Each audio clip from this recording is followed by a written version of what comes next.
Here we are, finally. Finally, yep. I It's been a long time coming. Um I know I've been wanting to do this for a couple of years now, and for me it's been a culmination of everyone's hard work and effort, and I'm really proud of the team that we've got and we're kind of cultivating. I'm just really proud of us, and I think this will kind of start the series off in a way of understanding what it is we're looking for, what we want, sort of goals and ambitions, and why we're even doing this. Yeah. But I want to start first with where it all began with us. Um, Sort of you and me, the business owners, the star people of the show. So Yeah. I'll kind of lead it off with you and what what got you into dogs, what started you down this journey. Well, yeah, because I was the original one that was into dogs. Into dogs. My family had a lot of dogs growing up, like borderline hoarder situation in some aspects of it. Uh, I can't remember a time where we didn't have a dog, like all throughout like childhood, being a toddler. I remember our first three dogs we had, and it all really kicked off for me around 16, 17 when I got Ethan, who you met, yeah. My black German Shepherd.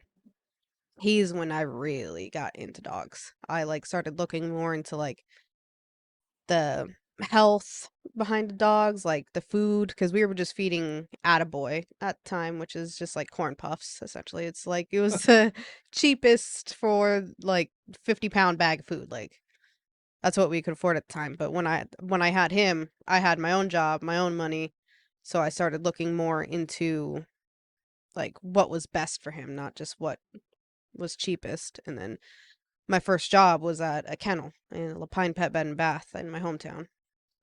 And that's really what started it all for me. I just end up loving that career. I definitely think Michelle had such a huge part. Your business owner for the Pine Pet Bed and Bath Hmm. was it's no longer there. Yeah, It's that kind was of that was a bummer. yeah, it's kind of a She really took me under my wing big time, or took me under her wing.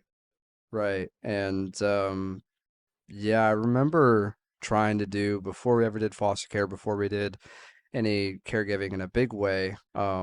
We went at trying to own our own dog kennel Mm. in La Pine, and everything for a reason. At the time, I took it personal of like, well, I guess it's just not meant to be, and we shouldn't work with dogs, and we weren't where we are now in terms of understanding dog psychology and the health, and it's Yeah. always progressing as a whole, but they those people that we were those years ago, they weren't ready. No, no. Well, really, I think refined my knowledge and confidence around dogs was working with Kaylee, the grooming place I Yeah. worked at. Uh, she really gave me the confidence with it. Like it was a real small dog grooming shop, and I wasn't even doing like full-time grooming. I helped her a little bit with some grooming, but I was doing more grooming assistant there. And something about that atmosphere that she provided, I was like, I don't think I would have been able to be as strong as I am at the kennel without that job. Like that really, really kind of rounded out the edges for me. Yeah, I remember those days. It was for me, um, going back a little bit to my upbringing. Dogs for me were always kind of like a utility first. And I think a lot of people in some ways it was like, you know, a first line of defense for the house. You put a chain on it, throw in the backyard, whatever. Mm. I saw a lot of that, but I didn't think of them utility in that way. I thought of them more like I only grew up around like hunting dogs.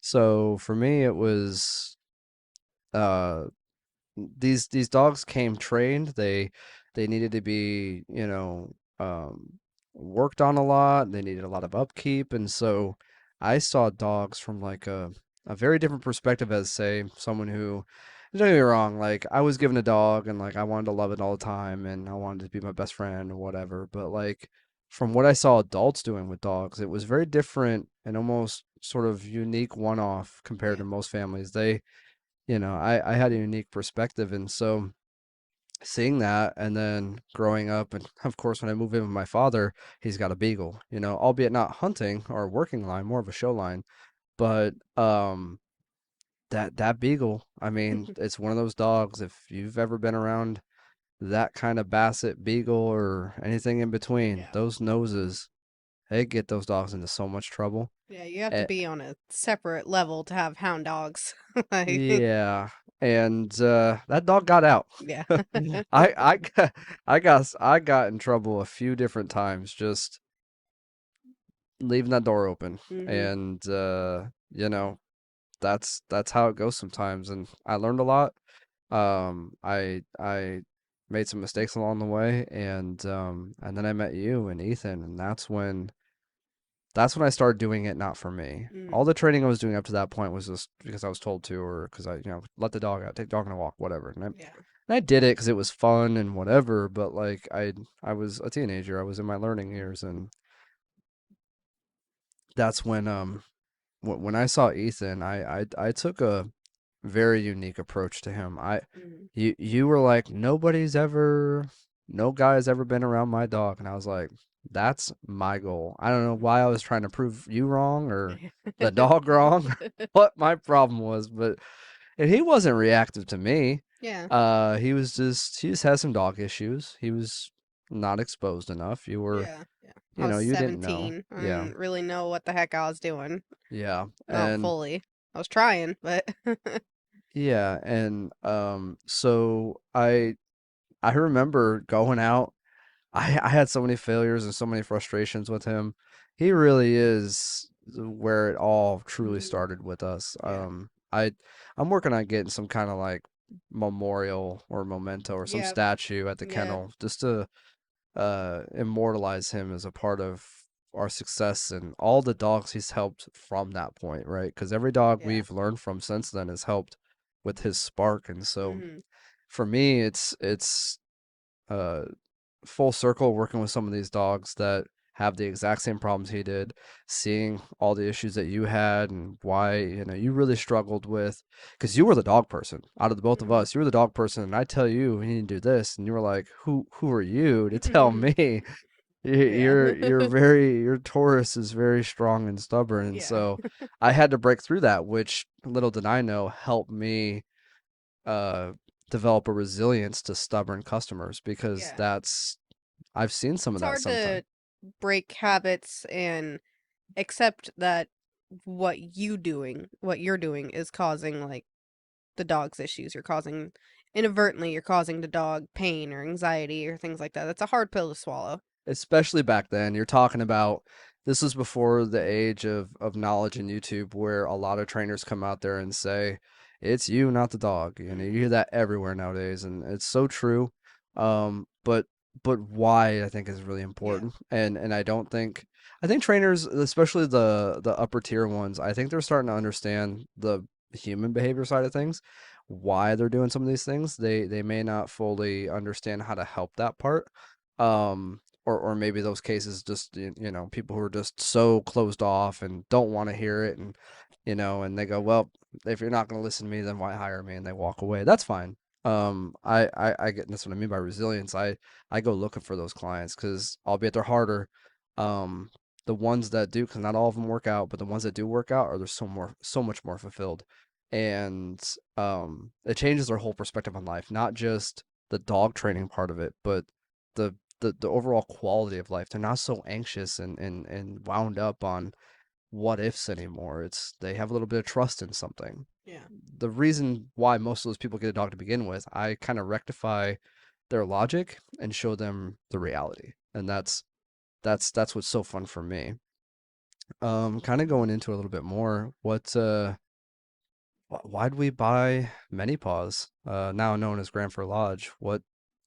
What caused us to do all that? Uh I think it was a mix of a couple different things. It was, at least for me, I'm not entirely sure what your reasonings all were behind it, but I liked that it had the bare bones of what it needed as a kennel, and I do mean bear. But it was a fixer upper, and I always liked that idea of taking something that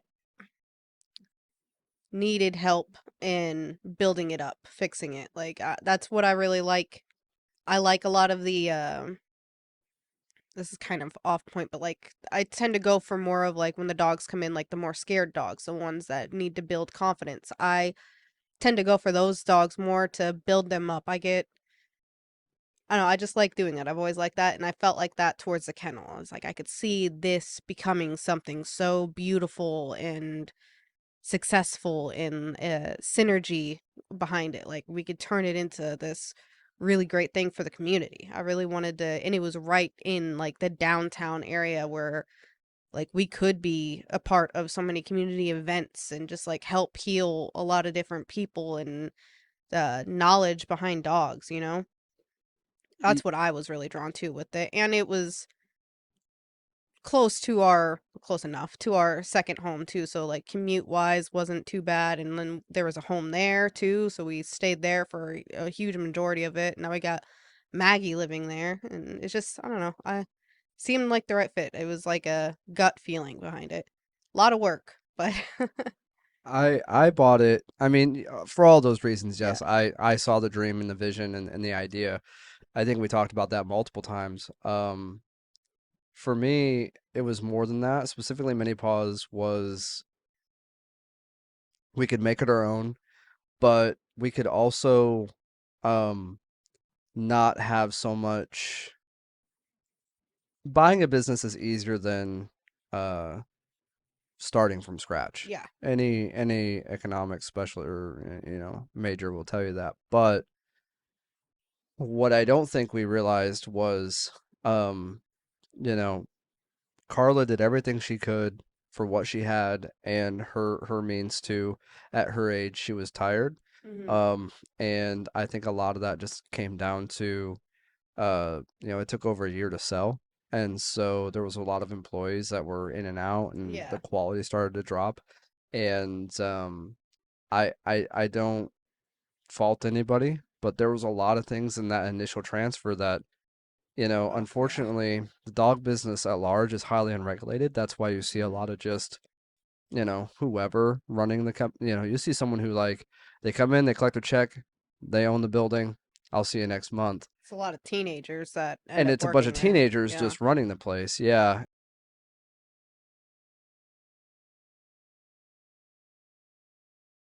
Not like child daycare where well, I don't actually don't know child daycare, but it's not that you could just let the dogs run around and that's it. Like you Yeah. you have to understand, and because we're not the same species, there's a lot of misunderstanding that can happen there. And so I've always told all my customers like I would never take my dog to a place that didn't have basic understanding of balance training, Yeah. or at least, maybe some positive reinforcement, with some structure, something, because if it's just, a 19-year-old who loves to play with dogs, it's Hmm. you might as well put the owner in there and the owner, you tell all of our customers, you go, yeah, we got like 50 dogs there. Like, what? And I'm like, yeah, but that's no different than a teacher teaching 30 kids. Like, if the Hmm. teacher knows what to do, maybe they're not taught as well as they should, but some of those teachers know how to redirect the class and how to control that energy and the narrative and make that balanced. And if you're passionate about it and you know what you're doing, you'll get that. And I think somewhere along the way that got lost with many paws. And so with our age and our ability and our knowledge, we were able to pump in new life, new vision, and new ability Yeah. because there wasn't grooming and training that was being offered. So we're massively successful now. And when I talk about uh the future endeavors, I mean, there's still so much we can do. We have things like hack walks and group training that can still be filled up, and the podcast and everything around that, just being really transparent with our customers because Yeah, that's a big one. We definitely thrive on transparency. I I know a lot of people, a lot of kennels in our area will do camera or like they'll do Webcams. Yeah, yeah, where you can see inside the kennel at all times. And for many reasons, I don't believe in it. For respect of my employees, Mm, I don't know how I'd feel being filmed. Well, I know how I'd feel being filmed 12 hours nonstop, just being ridiculed and asked 50,000 questions from someone who does not understand dog psychology. And I just don't want that heartache in my kennel. Does that mean we're doing bad things behind closed doors? Absolutely not. We have cameras there for safety and mm, for transparency. We've had some situations happen where we've pulled them out and showed customers, look, this is what's going on, and whatever your assumption is, it's wrong. And so in those cases, it's good to have those. But to just watch your dog all day, I don't know. I don't think it's healthy if you're a person sending your dog to daycare and then watching them for 5 hours. I mm. don't know if that's Yeah. the kind of client I want to bring into my kennel just because of how imbalanced that dog would be. But um, from a logic standpoint, it's just not practical for my employees to just be watched like that. I don't want them to feel bad. I don't want them to feel like they're being watched, like they did something wrong or might do something wrong. Yeah. And then the energy that they're gonna have around your dog when they're being watched like It's gonna that, be tense. so Yeah. tense. I don't believe in it. Yeah. So for those reasons, and there's other things we do too, that just we're catering to the dogs. You want me to be the best dog person I can be, so your dog is safe and secure and happy and healthy at my kennel, then let me do it my way, not Mm. the way you want it to, because that's just filling your own needs, not what the dog needs. And that line gets blurred real quick with owners. One thing that I think that we do to kind of counterbalance that, because from what I've heard from a lot of hires and interviews that we've done of other people that worked at kennels around the area, is yeah, they'll have the webcams, but a lot of times I've heard that there is a 1 to 2, maybe 3 day training process, and then they're thrown in a yard that's not very large with 50 dogs on their own, and they're like sink or swim. And that is definitely not how we do things there. Like each person we hire, it's a strenuous hiring process. Like we do a working interview, thorough talking interview, and then we have them being shadowed for like a solid 3 weeks. And then we're like, okay, you could start, watching like the small, easy, calm, older dog group and see how you do there. And then not until like a solid month in are they like in charge of the big high energy groups. And even then, we constantly have our, lead kennel tech Maggie, or, some of the ones that are been there longer, checking on them like, hey, so and so, you good in that yard? You need any help? You need any breaks? We take like our employees' mental health and stability and just happiness very seriously there, because that helps them be able to take care of the dogs better too. We, at least I feel like we very much promote that. And that helps alleviate a lot of the fights or anything that might happen at other kennels that don't do that, or just kind of like, you're just an employee, I could replace you in 2 weeks and get some other Yahoo in here. Everybody likes working with dogs. Well, I think the reason why we put so much emphasis on training is because our hiring process, it takes time. It Hmm. takes a couple of weeks, if not months, to get comfortable in a yard, to know how to do Yeah. the swing of things. And so we're not just hiring someone who, I mean, we do have some temps that are only working for the summer or whatever, but like we're aware of that and we're ready for that, and that's gonna keep things flowing. But when it comes to like someone who's like, well, I'm just done and I'm gonna leave. Okay, that sucks because now we only have a limited amount of time, if any, to replace you and catch up. And luckily, I don't train enough, and I keep Hmm. my schedule fairly open, so I wear many hats around the business. We both do, yeah. Yeah. Um, we can do it all, and I think that's another thing that we need strong, um, not willpowered, but what's the word I'm looking for? Basically, people who are gonna be proactive Hmm. and be on the mark, because I can't do your job for you. Yeah. I've got my job, and I don't look at myself as an owner. Like I tell people, like I'm not an owner. Don't look at Hmm. me like that's weird. Look at me as like the best employee or something. like like I'm just here managing my part of my job to keep this place running. Yeah. So are you. Mhm. You know, if you're keeping the dog safe and happy and healthy, that's a valuable aspect that I want and bring to the that you bring to the kennel. And I don't mind teaching the right people, but they have to want it. Yeah. And if they come in with this mindset of like, yeah, I just love dogs and I want to touch and grab and feel, we've had people with master's degrees in psychology come to our kennel and be like, I want to work here. And we've turned them away because they have the wrong idea and the wrong discipline. You know, great, you got a master's. That means you spent a lot of years studying, but it's book smarts. Mhm. It's not real life, like active in the real world events that you've practiced with that I think for me is so much more valuable because there's a difference between book smart and street smart. Yeah.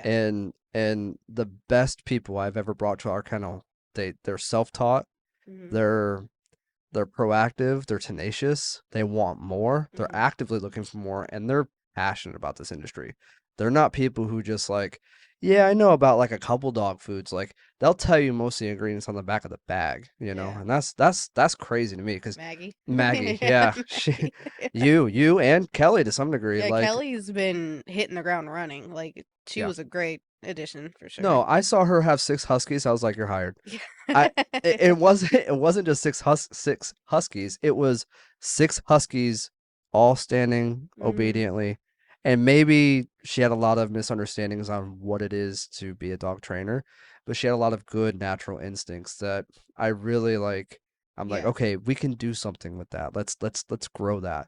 And I see that with each one of our employees. I Mhm. see a skill set. You know, I've reached out to them individually and said, here's your skill set, here's what you should do here at the kennel because it's going to help you. You have Yeah. more back to pack people who are going to help or help kind of be more cuddly and loving to the more unsure dogs to help them kind of slowly integrate into the big groups. Mhm. And then you got your forward people like me and Maggie's a little bit forward I would sometimes. say Kelly is too, yeah. Kelly can be a little Mhm. forward. Yeah. We had Louise. Yeah. Uh, they were people who could get those really intense dogs and get them burnt out and have the Mhm. confidence.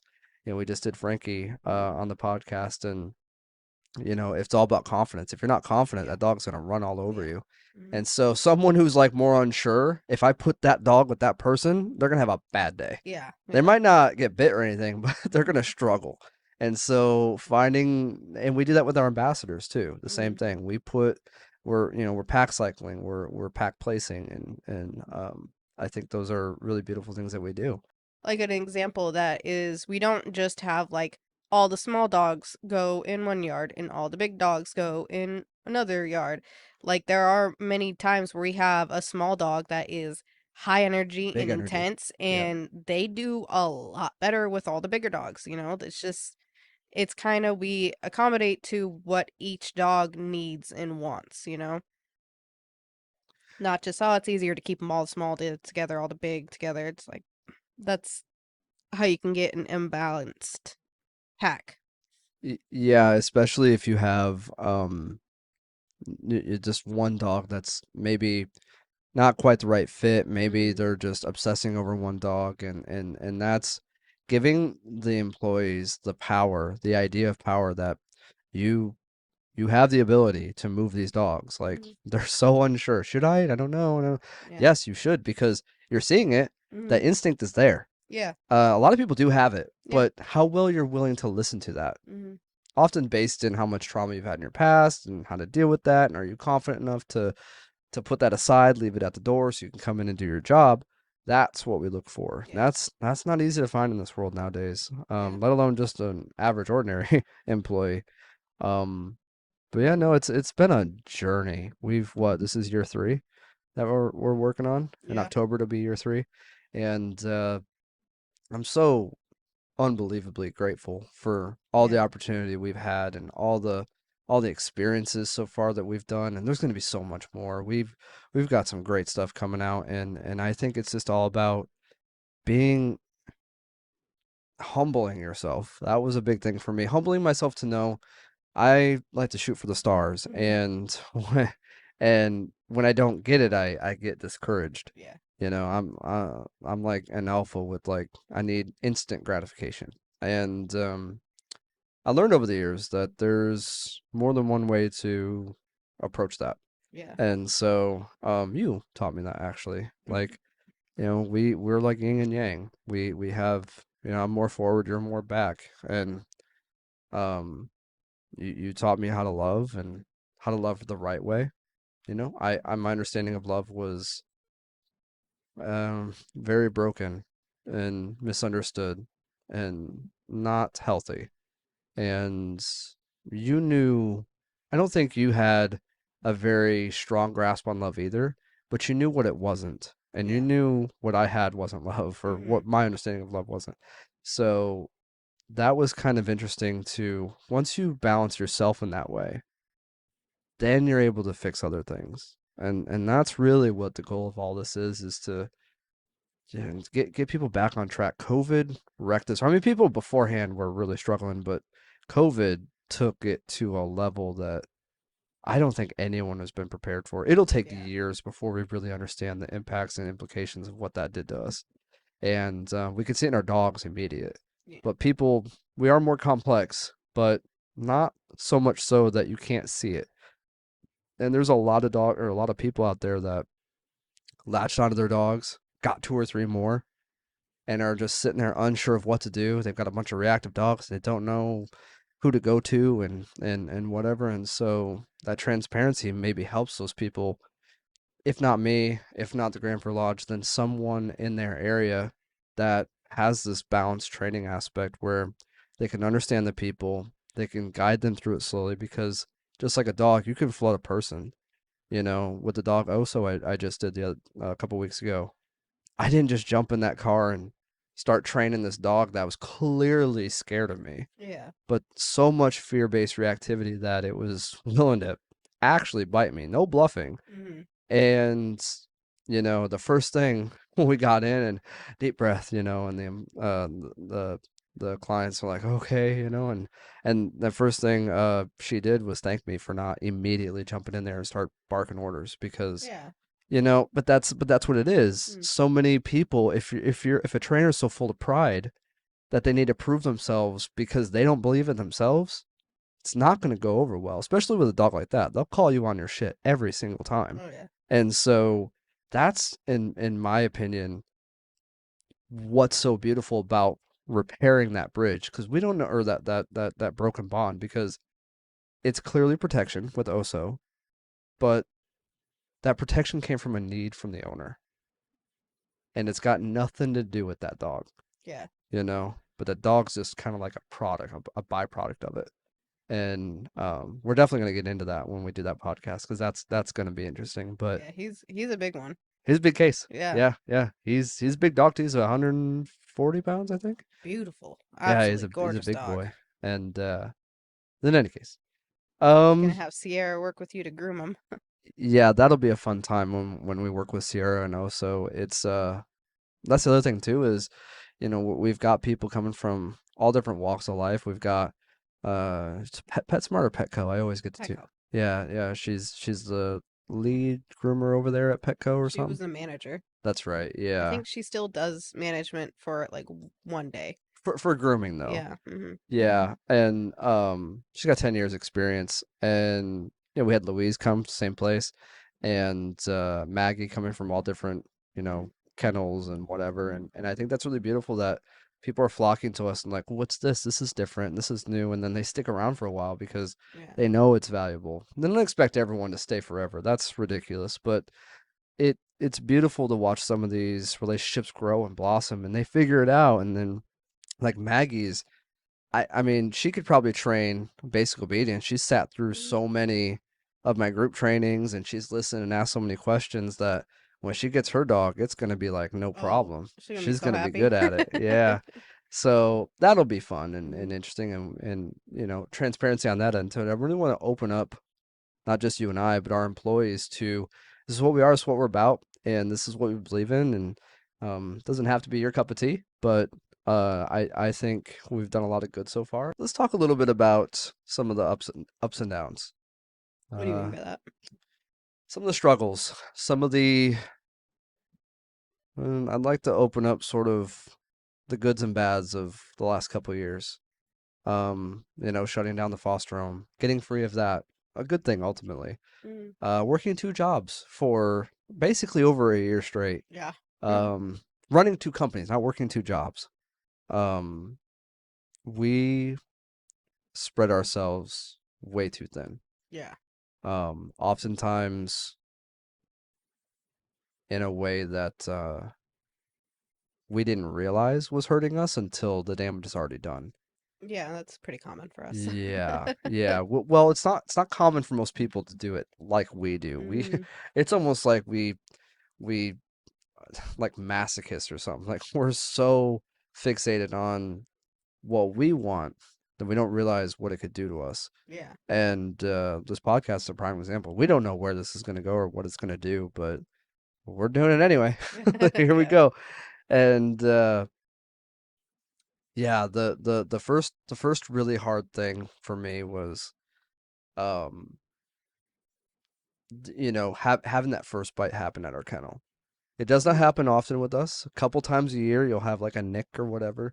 Dogs playing too rough. They run into each other. Dogs are really intense creatures, and when they get to going in the yard, they can really hurt each other. And so we do our best to be aware of that. But every now and then, like a dog will get hurt, and we'll hear a yelp, and we'll check him over, and nothing seems to be wrong. And then they go home, and the owners find it.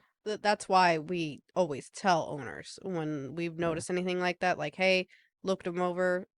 We didn't see anything, but just to make you aware, you're laying on the couch and you happen to find something, that's where it came from. But Yeah, yeah. exactly. And so I try to tell people, I go, look, it's not that we're trying to hide anything. It's Mm, just we can't catch every little detail. I mean, dog yeah. runs around the corner, then runs back, and its nail fell off bank in a corner. It's like we, Yeah. we don't know. Like we're not watching that. And most, if not almost all of the customers really understand Yeah. because of that transparency, Mm, because they know and they see the quality in the work that we do.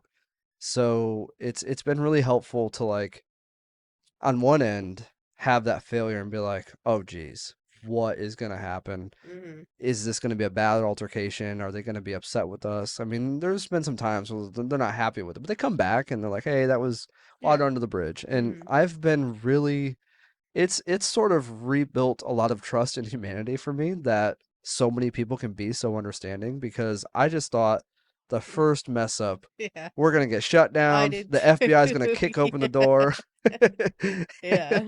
and that's it. We're done, Yeah. shut down. And but that comes from our foster care background, Yeah. which is so different and so regulated, and so much red tape. There is hardly any regulation around this, and that's I don't think a lot of people understand that. I go down, I get a business license. That's it. It's already been Mhm. grandfathered in for the zoning and whatever. And so there's no one coming by monthly making sure my numbers are where they need to be. There's none of that. It's all about my ethics and my morals Mhm. keeping the kennel balanced. And I have a limit on how many dogs we'll have at the kennel Yeah. because it there That's just we just only have so much space. yeah, that's just something we put in place. There is no actual limit I have that 500 yeah. dogs there if I wanted to. Yeah. There's been days where like we could have easily had 100+ dogs, but just like that's not safe. That's not safe at all. Not for the space that we have, not for the kennels that we use. Mhm. And so and even upgrading the kennels, we had those chain link ones when we bought the place. Very old school 1990s all dogs go to heaven style shelter, you know. Yeah, it was And now we have gator kennels which are flat faced and they're fully they can't rub their nose on them yeah. and they can't jump over them because they're really we've doubled the height of them and they're wider too and longer and so it's more comfortable and now we're adding doggy doors to outside on some of the kennels so they can constantly going in and out for maybe a dog that's got kennel problems like they can't hold it or never been Yeah, trained in a older kennel and so they dogs, go yeah. potty which yeah the quality of the dog that sucks but also the kennel tech, how Mm, much time that takes away from all that. So there's been a lot of like good stuff in that aspect. Another really bad example or bad moment was Jake and Ellie. That was a tough one. yeah. And for those of you who don't know, last year we had a couple dogs die at our kennel, and they did autopsies. It turns out that they had some scarring in their lungs prior to, and it was seemed like it was unavoidable. Um, it came on pretty quickly within 6 hours. Mm. She's showing very small signs Yeah, like very, very subtle, just seeming a little bit more tired, tired. tired. Yeah. Ellie didn't really um, seem all that bad overall Mm. compared to, like what you would see us. You could tell when a dog's sick, they're just not acting like themselves. And the owners did say, well, we can clearly tell, but there was only so much. Like they knew their dogs. We knew Yeah. their dogs a little bit because they stayed with us, but not like they did.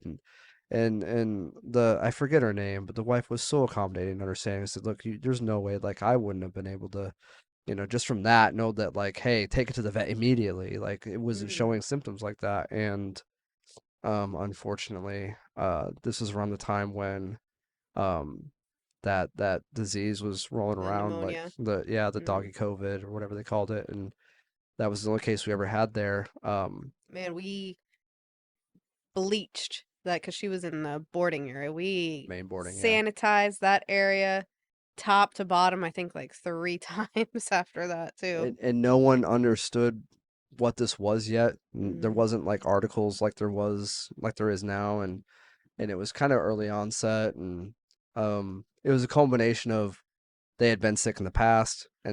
and they were purebreds, so that doesn't help.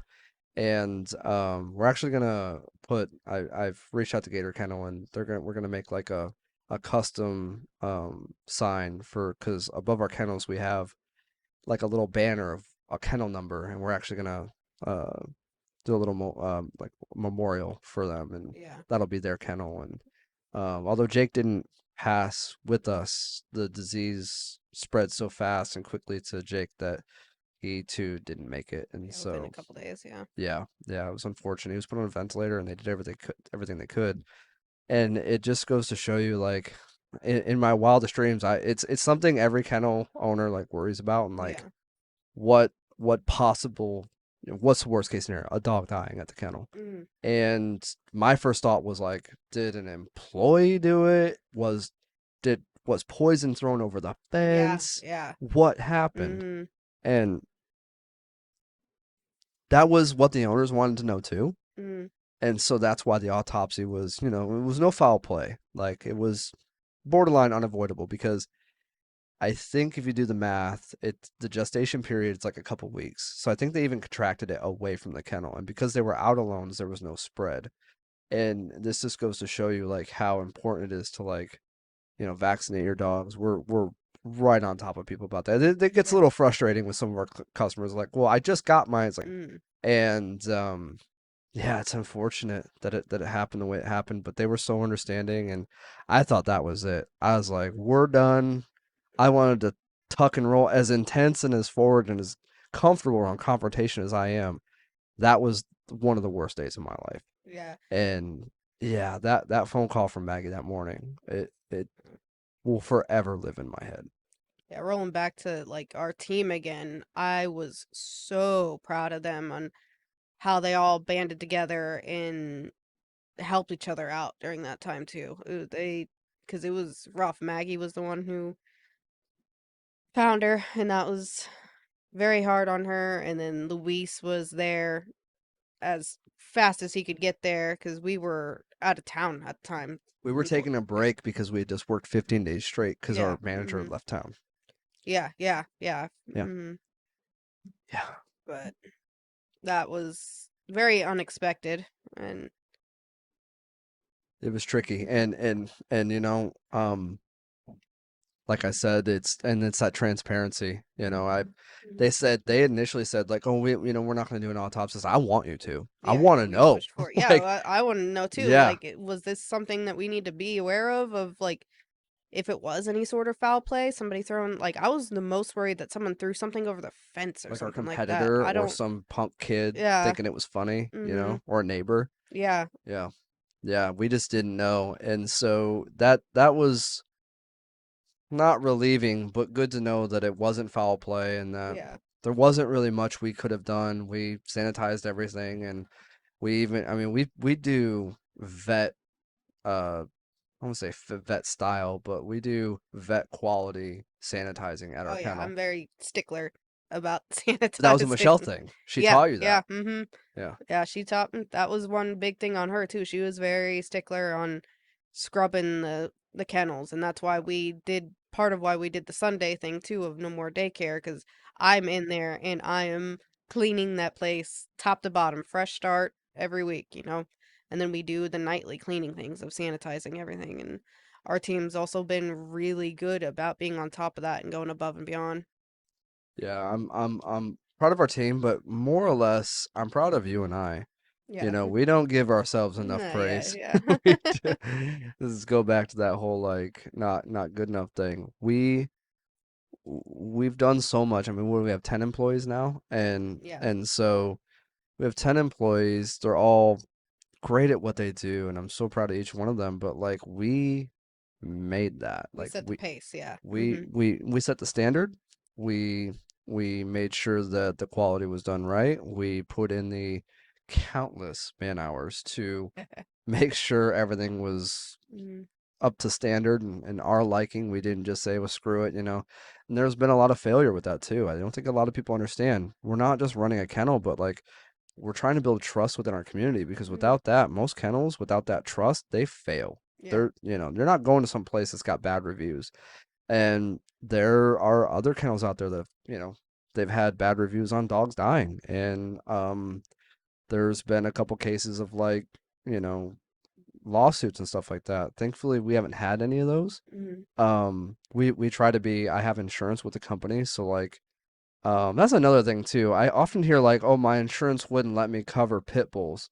No, Yeah. I've the heard some insurance stuff company that like I that. use, they don't discriminate breeds. Yeah. They understand I'm a dog trainer. They understand it's part of it. They'll cover bites and injuries as part of my policy, but they don't go, "Do you have pit bulls?" Mhm. Nah, we're not covering you. So I think that's a little bit of a. I think that's it sounds good, Mhm. and the businesses get away with, and it could be some policies might be that way, Mhm. but there are policies out there where you can get an insurance plan. There was no vetting process. There was, although I was willing to be completely open and honest about my understanding of dog training, but there is ways, there are insurance companies out there that will cover you if you have a kennel and you're taking care of pit bulls. We're Yeah. one of the few in the area that do. Mhm. Not just pitties, but like bully breeds, Rottweilers, German Shepherds. Yeah, any Shepherds. dog breed that has like some sort of stigma like that. Yeah, the top four, Mhm. for sure. It's funny enough. Those aren't the breeds that I've seen with the most bites. It's always the other ones, like the ones with no boundaries, like the small dogs, Yeah. or the Palms, or the Chihuahuas. Those are a big one, or And the Goldens, Huskies. they can be very humpy and Yeah, pushy and that yeah. can They're just excited, yeah. happy to be around. Mhm. Yeah, yeah, sure. Um, But yeah, so that was, we have a lot of goods and a lot of bads, and um I think it's just reflecting on it all. It's been a journey, and I'm so happy I could have done it with you. And there's not a lot of people in this world where they can work with their wife and their mother-in-law and other family members to grow something beautiful and positive. I think it takes. Mhm.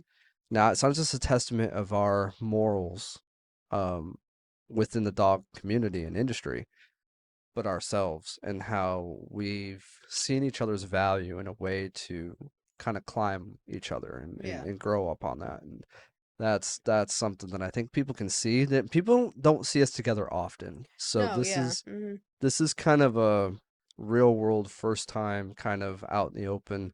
This is who we are, this is how we're doing things. Um,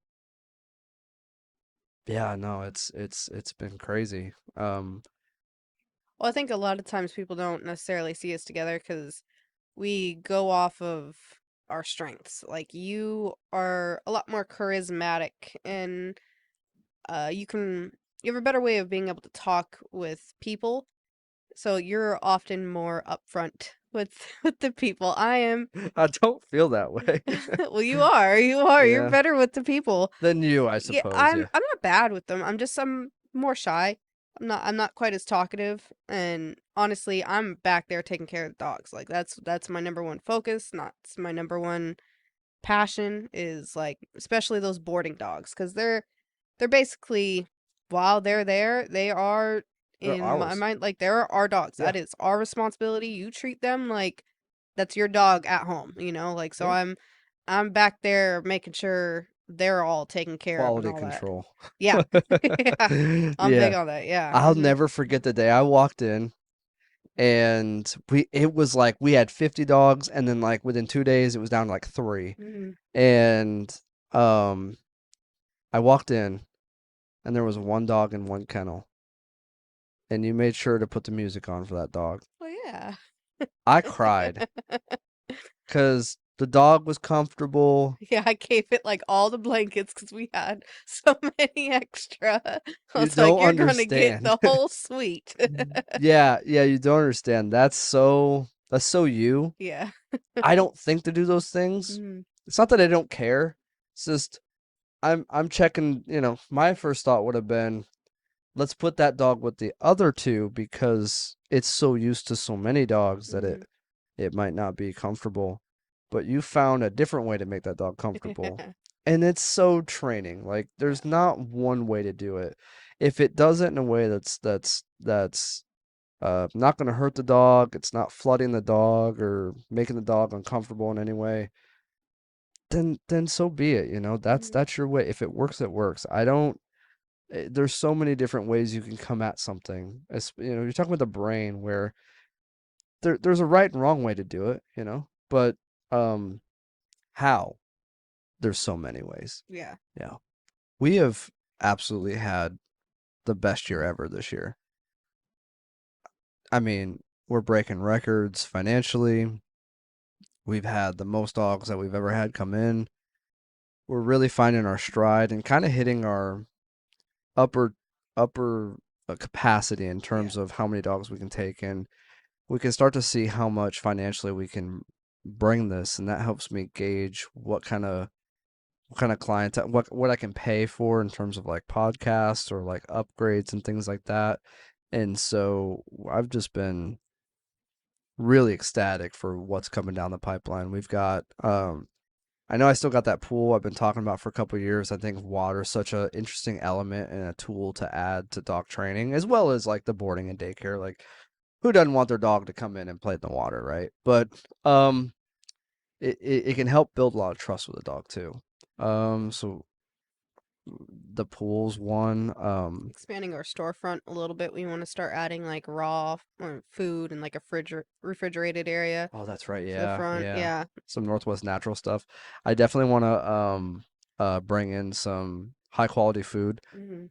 The agility course is up and running, although we don't have an official video yet. We are working with a couple clients that have been there from the get-go, excited to get part of it. They know who they are. Um, Expanding. they we're almost to a point where I can film a full video, and Mhm. then we can kind of have that as like part of the trailer to the agility stuff that we're doing. Nothing competitive, just fun stuff we already do in the daycare and boarding anyway. But um, and not only that, but like it's equipment and tools that we can use for like reactive dogs or unsure dogs. It builds Mhm. confidence and being able to rent that space out for a couple hours. One of the biggest reasons why we took away Sundays is to give that time to those dogs that don't have the ability to just go to a dog park, or Yeah. you never know what's around the corner. And those people don't trust the environment because you can, hey, my dog's reactive, and they go, well, get out of here. And that breaks trust too. And then they're just, now the wind's out of their sails and they don't want to take the dog out anymore. So it's a way for them to come to us and use that facility as a safe, controlled environment, to rehabilitate some of those more basic needs, as well as our ambassadors. They've done such a great job for helping us. And I'm going to do a couple mini series where I showcase what an ambassador means to us and how we use our dogs and how using another dog is almost like I'm an interpreter of dog language, but they do it. Yeah. And they know we're not dogs. So if another dog is there, they go, especially if an unsure dog, you bring that other dog in with Oso, case in point. he was it was a bit sudden, but all of a sudden he went from like unsure to like play pounce, but he's 140 pounds and he did it so like abruptly that it spooked everyone and then that set him back. Yeah, And we're like, "Oh, we almost." So mistake. like Yeah. it was kind of crazy, but Well, that's like we just had a dog that was boarding there who was uh I hadn't met him yet, and I was the one letting all the dogs out, and he was really shy, and he didn't know me yet, and I knew it was like, okay, I'm gonna get Sage, who is my dog and is just really good with those shy dogs, and she came up to me while he was out in the yard and was, friendly with me, like, "Oh, hi, mom," and that immediately changed that dog's whole perspective, and he's yeah. came up to me and loved me the entire time that he was there. Like, it's Yeah. just that, like, having those ambassadors for that tool is so helpful. Yeah, and really all we've done is it's their dog world, their language. We've just sort of taken bits and pieces of what they do naturally and emphasized and restructured that to help us work with those dogs. And we don't use them often. That would be impossible. Although they do enjoy a lot of days just hanging out, being free, doing whatever. It also helps some of our employees too, because they our dogs mirror us, and our dogs have a lot of confidence. My dog's the back of the pack, but because I'm so forward, she kind of has some of that like forward energy herself, and so she can be soft and gentle, but she'll also alert if like a dog's acting a fool. Like she has no problem, Yeah, which yeah. is indicative of that as well. But she's got no issues, and so she likes to alert a lot. And then what are some other things we got coming down the doggy doors for outside? Yeah, That's yeah, we're upgrading the kennels and the main daycare thing, probably come in fall. That's when we're aiming for that, right? yep. We're gonna do so about 9 to 11 kennels are gonna be indoor outdoor, and this will allow not that your dogs are just gonna be forced to stay in more, but it'll buy us a couple more minutes here and there to to not be so because if a dog has an accident, you have to clean that up. And Yeah. that takes time out of like a lot of things. So if there's less accidents, then there's more ability to work in the yards and less Hmm. time. And it's probably frustrating to have to clean up poop 8 days in a row from a dog who just doesn't understand kennel, Yeah. you know? So, and we'll have dogs that don't understand doggy door. Like that's fine. We can teach that. I've But found that we do have one indoor outdoor kennel, and most dogs pick up on doggy door pretty quickly yeah, they know once. what's Yeah, out there. Like, yeah, what's this? Yeah. You let them figure it out. There's nowhere else to go. They'll yeah. figure it out. And that's kind of what we can offer is we've had people go, my dog doesn't, my dog broke potty training while he was with you or whatever. I've heard, testimonies like that. And yeah, word of mouth is so big for us and how we do things. And I think just having transparency, not just with us and our employees, but with our customers and us, Hmm. doing these long format sort of reviews, if you will, hopefully it'll help uh kind of get the word out there that there is somebody out there who um who's not going to just immediately force you into something you're uncomfortable with. Is going to take the time to work with you and create a play-by-play strategy on what you need and then what the dog needs in order for you to get the goals that you want out of your dog. And so I'm super excited for what the future holds. And I really think that what we have here is unique.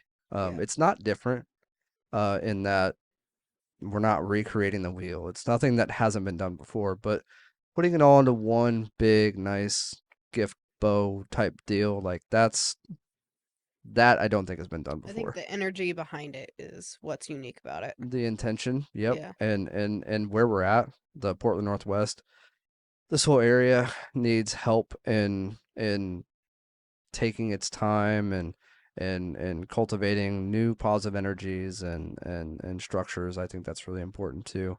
Um, because it can be hard out there and there's so much uncertainty in this world now and all we can do is offer a little bit of reprieve in some areas. Yeah. Well, that was I think that's it for today. It's been fun talking to you and kind of being more open with things and talking to you in this format. I talk to you all the time. Yeah, see you at Too dinner. much sometimes, but at least we can, this is the first one under wraps and, Hmm. just kind of see where this goes. Yeah. Maggie's next. Well, Yep, Maggie. We got Presley coming. hmm, Maybe Poppy. Maybe Kobe. We've got yeah. some coming down the pipeline. So Kelly's itching for I know she is. it. Yeah, we'll get her. All right. Thanks, everybody.